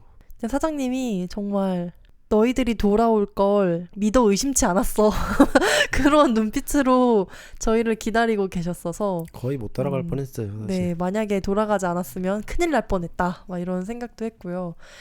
근데 그 사장님이 생각해보니까 그 혼야 북스토어처럼 설득의 심리학의 그 원리를 너무나도 잘 알고 계셨던 분 같네요. 지금 생각해보니. 왜냐면 들어가자마자 정말 차를 계속 주셨어요. 맞아요. 근데 다 너무 맛있었고 그리고 설명도 너무 잘해주셨고 한 5종류는 마셨던 것 같아요. 근데 티스토어의 특징인 것 같아요. 어딜 가도 한 잔씩은 주는데 한 잔 딱 주고 별 반응 없는 것 같으면은 뭐 더 주시진 않는 것 같은데 보통. 근데 여기 사장님은 진짜 이런저런 이야기 많이 해주시고 그 본인이 이 건물에 또 뭔가 설계나 이 리모델링 할 때도 많이 참여를 하신 것 같아요. 그러다 보니까 이런 설계 자격증 같은 것도 막 꺼내서 보여주면서 대만이라는 사회에서 살아남으려면 전문성이 필요하다 막 이런 이야기도 해주시고 그래서 아마 그 차와 건축을 다 할 수 있으셨기 때문에 그 건물의 뭔가 그 리뉴얼과 그 이후의 운영을 담당하게 되신 게 아닌가 좀 저희 둘은 그렇게 추측을 했고 근데 무엇보다 그냥 그 짧은 시간 안에 그 할아버지와 이런 대화를 나누면서 차와 이 공간과 이 할아버지의 전문성까지 알게 됐다는 그 경험이 너무 저한테는 독특했어요. 맞아요. 다음은 빈티지 샵 이야기를 해볼까요? 저희가 전에 미국 여행할 때도 그랬는데 빈티지 숍이 어디에 모여 있는지를 파악하면 그 동네가 아주 재밌는 곳일 확률이 높더라고요. 맞습니다. 그래서 어딜 가야 될지 모르겠을 때 구글 맵에다가 빈티지 샵 이렇게 검색하면 맞아요. 네, 꼭 또 모여 있어요. 그만큼 그 동네가 힙하다는 거죠. 맞아요. 근데 타이베이 같은 경우는 빈티지 샵이 다 중산 카페 거리에 몰려 있는 것 같았어요. 저희가 타이베이 여행을 얼마 앞두지 않았을 때 그 제주 원도심 관덕정 앞에 있는 카페 단단에 놀러 간 적이 있었는데 그 단단 사장님이랑 이야기를 하다가 저희의 여행 계획을 들으시더니 본인도 예전에 타이베이 갔을 때 기억이 너무 좋다고 특히 그 중산지구라는 지역이 너무 좋았다라고 강력 추천을 해주셨었거든요. 근데 바로 그곳이 그 중산 카페 거리였어요. 아기자기한 샵들이 다 모여있고 타이베이에 여행을 간 사람들이라면 한 번씩은 꼭 들르는 그런 동네였는데요. 저희는 사실 그 동네에서 다른 곳들은 많이 가지 않았고 그곳에 모여있는 빈티지 샵에서 좀 더 많은 시간을 보냈어요. 근데 그 중에서도 유난히 기억에 남는 상점이 하나 있는데 꼭 거기는 소개를 하고 싶습니다. 그곳의 이름은 아르쇼 구조라는 곳인데 이름은 정말 평범해요. 그냥 빈티지 구제. 여기도 지나가다가 우연히 발견한 곳인데 사장님이 밖에 앉아 계시고 밖에서 봤을 땐 내부가 전혀 안 보이는 그런 느낌이어서 뭐지? 여기도 빈티지 숍이라고 하네? 하고 들어가려고 하니까 사장님이 일단 안내를 해주셨죠. 오늘은 비가 오는 날이기 때문에 바지는 판매하지 않는다. 좀 더 설명하자면 비 오는 날에는 이렇게 신발이 좀 더럽잖아요. 빗물에. 근데 바지를 이제 갈아입는 과정에서 새 바지가 그러니까 상품이 좀 그런 신발이나 더러운 바닥 때문에 지저분해질 수도 있다. 그러니까 그게 이유였죠. 네, 그 이유도 설명을 해주셨고 그리고 저희가 옷을 구경할 때도 와서 계속 입어보라고 많이 권유를 하시더라고요. 그러니까 꼭 옷을 살 때는 입어보고 결정을 해야 한다. 뭔가 이런 생각을 가지고 계신 사장님이었어요. 그쵸. 꼭 입어보고 사야 하는데 오늘은 비 때문에 바지 못 입어보니까 바지는 안 판다. 그러니까 엄청 신조가 있는 그런 가게였고 그래서 처음부터 여기 뭐지? 이런 생각을 했었죠. 근데 나중에 그 강단이 설명 설명해준 이야기에 따르면 타이베이는 그렇게 중고 빈티지 문화가 발달한 곳은 아니라고 하더라고요. 이거는 제가 그 레딧에서 열심히 찾아본 결과긴 한데 이런 빈티지 숍의 물품들이 일본에서 많이 건너온다고 하더라고요. 근데 이게 사실 정확하진 않아요. 이게 뭐 데이터로 되어 있는 것도 아니고. 근데 저도 일본에서 빈티지 쇼핑을 안 해봐서 모르는데 일본의 그런 빈티지 문화가 잘 형성이 되어 있나 봐요. 그래서 그 상품들을 대만으로 가지고 와서 파는 분들이 많다라고 했는데 실제로 그런지는 잘 모르겠어요. 왜냐면은 막 가격이 다 막 뻥튀기 되어 있는 그런 느낌은 아니었거든요. 물론 엄청 비싼 빈티지 숍들도 있었는데 우리나라랑 비교해 봤을 때 전반적으로 다 저렴한 가격대였어서 그냥 해외에서 뭔가 값싸게 가지고 와서 폭리를 취하려는 그런 느낌은 전혀 아니었고 진짜 깔끔하고 좋은 상품이 많은 숍들이 많았습니다. 그런데 특히 그 지금 설명하고 있는 제가 발음을 못하는 이 상점 같은 경우는 좀 더 이렇게 막 세련되고 깔끔하게 상품을 진열하기보다는 좀 터프하게 상품이 많이 맞아요. 진열이 되어 있어서 상품 이야기를 하기 전에 일단 들어갔을 때 옛날 일본과 미국 성인 잡지들의 사진들이 막 온갖 곳에 다 붙여져 있었잖아요. 근데 그게 저는 처음에 들어갔을 때 이게 뭐지 싶었거든요. 그 옷이 눈높이에 이렇게 진열이 되어 있잖아요. 근데 이렇게 고개를 들면 천장 가까운 벽에는 다 그런 성인 잡지가 붙어 있었는데 여기 뭐지? 무슨 생각으로 이런 걸 붙여놨지? 막 이런 생각도 들었고 이게 너무 그런 사진이 많이 붙어 있다 보니까 이거는 어떤 이유나 신조가 없으면 붙여놓을 수 없는 사진인 것 같다. 하지만 차마 이유는 못 물어보겠다. 그런 생각이 들었죠. 근데 심지어 사장님께서 뭐 남성분이 아니셨어요. 저희가 갔을 때는 여성 사장님이 계셨는데 왜 그런 사진을 붙여놨는지는 아직 의문이지만 미스테리입니다. 네, 아직 의문이지만 옷들이 너무 예뻤기 때문에 사진보다 옷에 훨씬 더 눈이 많이 가긴 했어요. 네. 이걸 노린 게 아닐까요? 이런 사진이 있음에도 너는 옷만 보게 될 거야. 이런 모르겠어요. 느낌? 여러 가지 네. 추측을 하게 됐는데 네. 또 저희의 추측 중에 하나는 사진을 못 찍게 하려는 건 아닐까? 이런 생각도 했는데요. 그 이유가 뭐냐면 들어갈 때 짐을 다 밖에 놓게끔 안내를 해주셨어요. 맞아요. 개인 소지품 같은 거를 최소한만 들고 들어가게끔. 근데 보통 그 도난 방지를 하시려고 그러는 경우가 있는 거는 알고 있지만 그 사진들을 보고서는 뭔가 사진을 못 찍게 하려는 건 아니었을까? 이런 생각도 하긴 했습니다. 근데 거기서 저희가 또 마음에 드는 옷들 사고 잘 나왔는데 또 결제를 하려고 그 카운터에 서서 보다 보니까 주변에 햄스터 같은 그 작은 동물들을 키울 때 쓰는 플라스틱 함 있잖아요. 근데 그런 게 엄청 많더라고요. 그래서 왜 이런 게 있지? 이러고 이렇게 둘러보는데 그 함들에 하나씩 개구리가 있더라고요. 저는 그런 개구리 처음 봤거든요. 뭔가 사이즈가 두꺼비 사이즈인 개구리인데 굉장히 그 컬러풀한? 패턴이 아름다운. 네, 패턴이 정말 형형색색의 그런 개구리들을 한 30, 40마리? 키우고 계시더라고요. 그거를 보는데 내가 무슨 뭐 블레이드 러너나 존 윅의 세계관에 들어가 있는 듯한 느낌? 맞아요. 네, 이게 뭐지? 싶은 그 사장님도 엄청 유쾌하시고 좀 뭐랄까 딱 봤을 때도 남의 눈치 보지 않고 하고 싶은 거 막 하실 것 같은 그런 분이세요.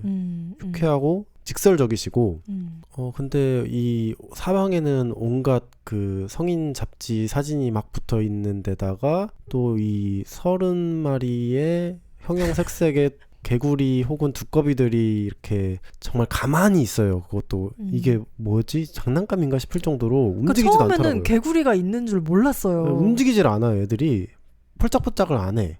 그러니까 내가 죽을 때까지 이 공간은 잊지 못할 수도 있겠다.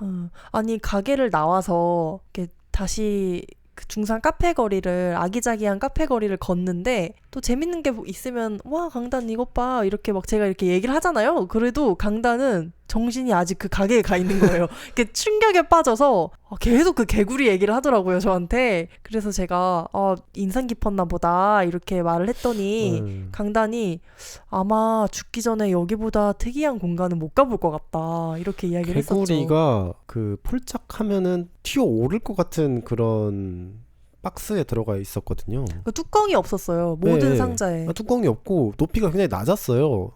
개구리들이 높이 뛰지 않나요? 그래서 뛰면은 나한테 날라올 것 같은 그 정도 거리에 애들이 막 있으니까 애들이 왜 이렇게 가만히 있지? 이 종은 좀 가만히 있는 종인가? 그러니까 온갖 이제 질문이 많았죠, 머릿속으로. 그리고 저희가 거기서 샀던 그 후드티랑 맨투맨이 너무 예뻐가지고 정말 잊지 못할 공간에서 좋은 전리품을 얻어온 듯한 그런 느낌입니다. 저희가 다음 날에도 그 중산 카페 거리에 한 번 더 갔었는데요. 그 앞을 지날 때 강단이 이런 이야기를 했었어요. 이 가게는 왠지 오늘 가면 없어져 있을 것 같다. 정말 무슨 센가치로의 행방불명에서 그 마을이 있는 것 같으면서 없었던 그런 것처럼 다시 가면은 다 꿈이었을 것 같은 맞아요. 그런 느낌의 오묘한 곳이었던 것 같아요. 아무튼 수많은 궁금증을 얻고 나온 가게. 네. 독특한 곳이었고요. 또 마지막으로는 저희가 여행의 끝날에 사워도우 빵집 투어를 했습니다. 저희가 예전에 그 치즈레이지라는 샌드위치 샵을 했었잖아요. 근데 그때 빵을 모두 직접 구웠는데 강단이 저희 가게의 베이커였어요. 그러면서 강단과 제가 빵을 참 좋아하게 됐고 어딜 가도 맛있는 빵집을 좀 알아봐서 꼭 먹어보고 그런 식으로 여행을 하는데 이번 여행을 하면서 빵집에 가야겠다는 생각을 못 하다가 여행 마지막 날에 강단이 이제 코스를 쫙 뽑아낸 거죠. 그 마지막 날에 뭘 할까 고민을 했는데 또 갔던데 또 가고 싶진 않아서 아예 다른 동네를 가고 싶더라고요. 근데 헌책방들이 모여있거나 빈티지 숍들이 모여있거나 좋은 차 공간이 모여있거나 이런 동네는 많이 가본 것 같아서 그럼 뭐가 있지 하다가 빵을 한번 찾아보자. 근데 그냥 빵은 좀 너무 많으니까 사워도우로 찾아보자라고 했었죠. 근데 한국에서도 그렇지만 보통 이런 사워도우 빵집들이 가격대가 높을 수밖에 없잖아요. 그렇죠. 뭐 기술도 기술이고 시간과 정성이 더 많이 들어가니까 가격대가 높단 말이죠. 그럼 이런 가격대 높은 빵집이 모여있는 동네라면은 일단 부자 동네일 확률이 높아요.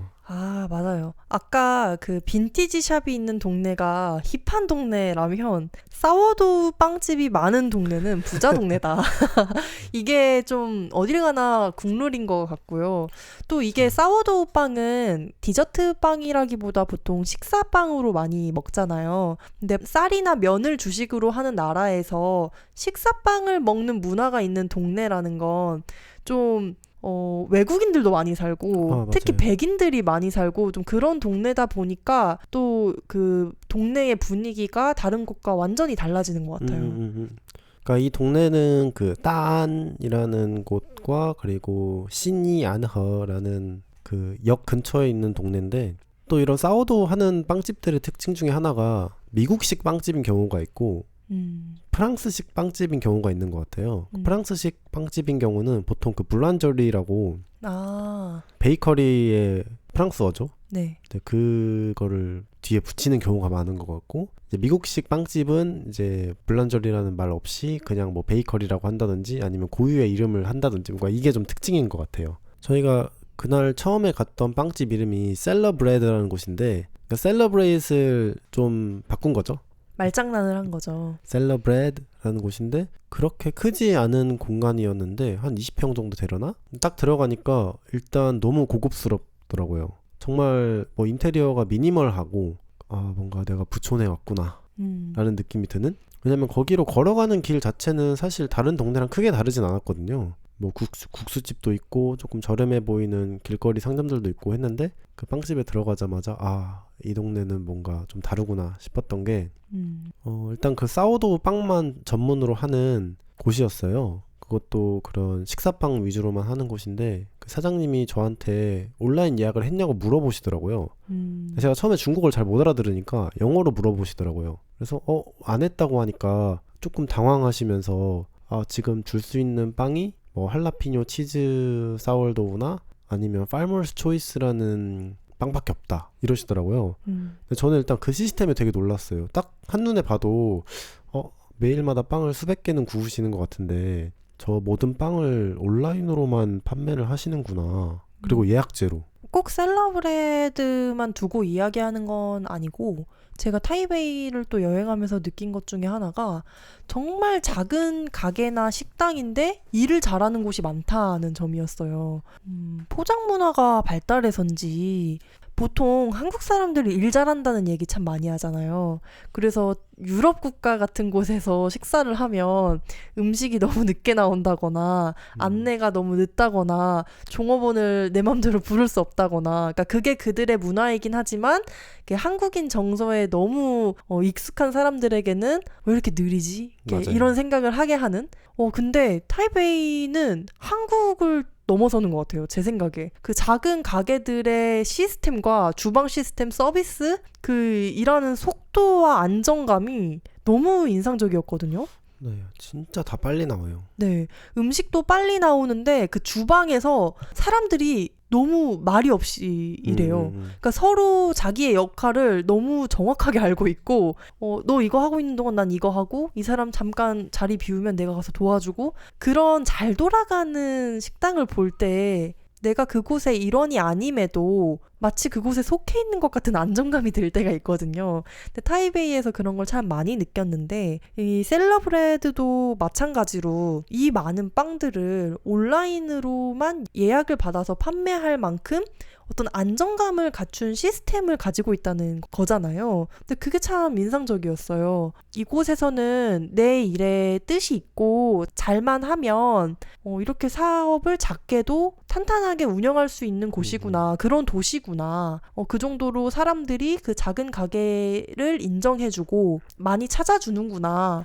그런 맞아요. 생각을 많이 했습니다. 거기에 메뉴를 보면은 보통 시골빵이라고 하잖아요. 아니면 컨트리 브레드라고 한다든지 그 형태의 빵만 하는데도 종류가 한 8가지는 있었던 것 같아요. 그러니까 그 8종의 빵을 몇 개나 구우실진 모르겠는데 제가 봤을 때 하루에 적어도 300, 400개는 구우실 것 같거든요. 근데 그걸 전부 다 온라인으로 예약을 해야만 살 수 있을 정도로 잘 된다는 거잖아요. 근데 그 소비자가 있다는 게 좀 신기하더라고요. 제 생각에 서울 어디를 가도 그렇게 판매할 수 있는 곳은 잘 없을 것 같거든요. 그리고 저희가 산 빵 맛이 정말 좋았습니다. 네, 너무 맛있었어요. 그리고 사워도우의 장점이 하루 이틀 지나도 먹을 수 있다는 거잖아요. 저희가 셀러브레드에 방문했던 날이 저희가 제주로 돌아오기 바로 전날이어서 그리고 또 그날 저희가 빵집을 여기만 간 게 아니고 5군데 넘게 갔거든요.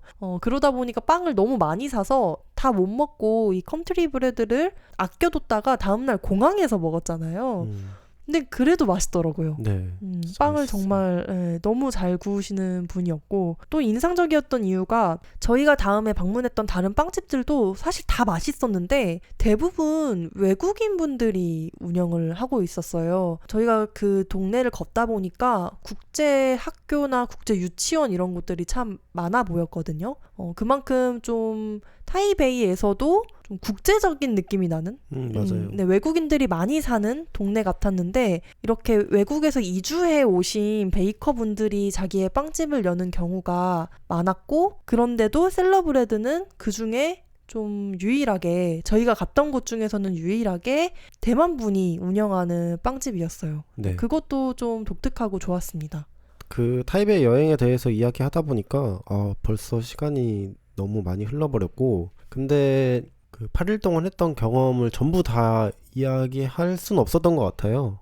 근데 그만큼 진짜 다채로운 경험을 했던 것 같고 타이베이란 도시 안에 있는 공간들이 정말 좋은 곳들이 많았다. 저희가 어제 제주로 다시 돌아와서 집에서 이렇게 찻상을 차려가지고 같이 차를 마시면서 여행을 돌아보는데 타이베이가 그립다라는 말을 자연스럽게 하게 됐어요. 근데 어떤 곳을 일주일 이상 다녀온 다음에 여기는 또 갈 것 같다. 여기 너무 그립다. 그때 여기 못 갔던 거 아쉽다. 또 가고 싶다. 이런 이야기를 여행 직후에 할 수 있을 만큼 좋았다는 건데요. 이런 여행지가 또 있었나? 내 인생에? 그런 생각이 들었고 그리고 저희가 다른 분들은 타이베이를 짧게 다녀올 때도 꼭 근교 도시 하나쯤은 함께 들르시는 것 같았어요. 또 유명한 타이베이의 근교 도시들이 있거든요. 뭐 지우펀 이런 곳도 많이 가시는 것 같고. 근데 저희는 7일 내내 그냥 타이베이에만 있었잖아요.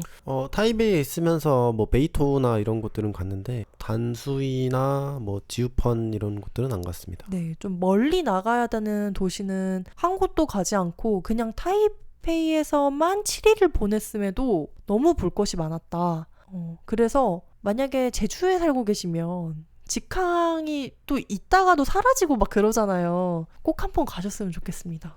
진짜 좋더라고요. 물가도 싸고 볼 것도 많고 너무 좋은 여행지였습니다. 다음에 간다면은 좀 산을 많이 둘러보고 싶어요.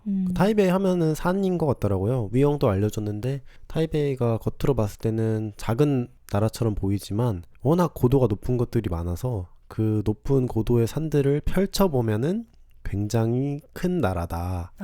네. 그런 식으로 표현을 하시더라고요. 근데 그 말을 듣고 보니 고도가 3,000m가 넘는 산들이 그렇게 많은데 그런 곳들에 약간이라도 올라가서 경치를 보면 또 얼마나 좋을까. 정말 하이킹하기 좋은 나라인 것 같아요. 그래서 다음에는 타이베이도 좋지만 다른 도시들 뭐 타이난이나 뭐 타이중이나 뭐 까오슝이나 이런 곳들도 가보면서 산까지 좀 둘러보는 그런 시간을 가져보고 싶습니다. 네, 그만큼 첫 번째 여행이 만족스러웠다는 거겠죠. 강소팟은 39명의 작은배 후원자와 함께 운영되고 있습니다. 후원에 대한 자세한 내용은 작은배.com, jagunbae.com에 있습니다. 감사합니다. 지난 강소팟 37화 에피소드 호스피스 봉사활동 9개월 차 우리가 알게 된 것들에 남겨주신 댓글 한번 읽어보려고 합니다. 아무래도 저희가 호스피스에 대한 이야기를 하면서 죽음과 헤어짐에 대한 이야기를 많이 했다 보니까 많이 울었다 이런 이야기가 댓글에 있더라고요. 읽어볼게요. 첫 번째 댓글은 포도주스님이 유튜브에 남겨주셨습니다. 듣는 내내 눈물이 날 것 같은 기분이 들던 에피소드였어요. 두 분의 귀중한 경험을 전해주셔 감사합니다. 울지 않으셨다니 다행이고요. 저는 최대한 담담하게 이야기를 하려고 했는데 눈치채셨는지 모르겠지만 저는 또 그날 녹음하면서도 좀 울었어요. 아무래도 저희 할머니가 또 그 호스피스에서 돌아가시기도 했고 뭐 그러다 보니까 눈물을 참기 어려웠던 지점도 있었는데 잘 들어주셨다고 하니까 뿌듯합니다. 댓글 감사합니다. 감사합니다. 다음은 같은 에피소드에 미네코님이 남겨주신 댓글입니다. 이번 에피소드를 읽고 정말 많은 생각이 들었어요. 또 많이 울었어요. 사실 노화와 죽음은 누구에게나 공평하게 다가오는 일이지만 우리가 일상에 쫓겨 살다 보면 그 소중한 진리들을 자주 잊고 사는 것 같아요. 특히 존엄한 죽음 같은 주제는 조금 무겁거나 멀게 느껴지기도 다루기 어려운 부분이기도 한데 이번 에피소드를 통해 다시 한번 그 중요한 진실들을 생각하게 해주셔서 너무 좋았어요. 진지하고도 따뜻한 이야기로 큰 위로를 주셔서 감사합니다. 두 분이 봉사를 통해 느낀 진솔한 마음과 생각을 나누어 주셔서 저도 어디에서든지 봉사를 시작해보고 싶다는 마음이 생기기도 했습니다. 더 많은 사람들이 강소팟의 따뜻한 이야기들을 알게 되기를 바라며 여기저기 열심히 강소팟 추천, 강추하고 있어요. 사랑해요. 강단가 소신 늘 응원합니다. 미네코님의 따뜻한 댓글 진심으로 감사합니다. 강소팟에는 정말 많은 사람들의 관심이 필요합니다. 그 강추하고 다닌다는 이야기에 대한 생각인가요? 네. 최근에 이제 연말이잖아요. 그래서 뭐 애플 팟캐스트나 스포티파이에서 2024년에 팟캐스트 뭐 이러면서 이렇게 리스트가 나왔더라고요. 근데 당연히 저희는 그런 순위에 들지 않았고 저는 그냥 어떤 곳들이 이렇게 순위에 들었나 살펴보면서 재밌어 보이는 거는 팔로우도 하고 뭐 이랬는데 그걸 이제 보면서 역시 강소팟은 작고 귀여운 인디 팟캐스트군. 들어주시는 분들께 항상 감사해야 해. 이런 생각을 한 번 더 했거든요. 근데 연말에 이런 거 많이 하잖아요. 뭐 올해 내가 가장 좋아했던 컨텐츠 뭐 이런 거 추천하고 리스트 만들고 그냥 그런 거에 좀 저희 살포시 넣어주시면 어떨까 좀 좋네요. 네, 네네네. 부탁 좀 드려봅니다. 네네. 올해의 콘텐츠. 네. 내가 뽑은 올해의 콘텐츠. 강소팟. 그리고 저희가 항상 밀고 있는 거 있죠? 강소팟 추천. 강추 부탁드립니다. 강추. 아파가지고 힘이 하나도 없는 강추. 네, 잘 부탁드립니다. 감사합니다. 오늘은 대만 타이베이 여행에 대한 진솔한 대화를 나눴습니다. 저희는 다음 주 일요일에 다시 인사드리겠습니다. 여러분의 일과 삶에 강단과 소신을 빕니다. 감사합니다.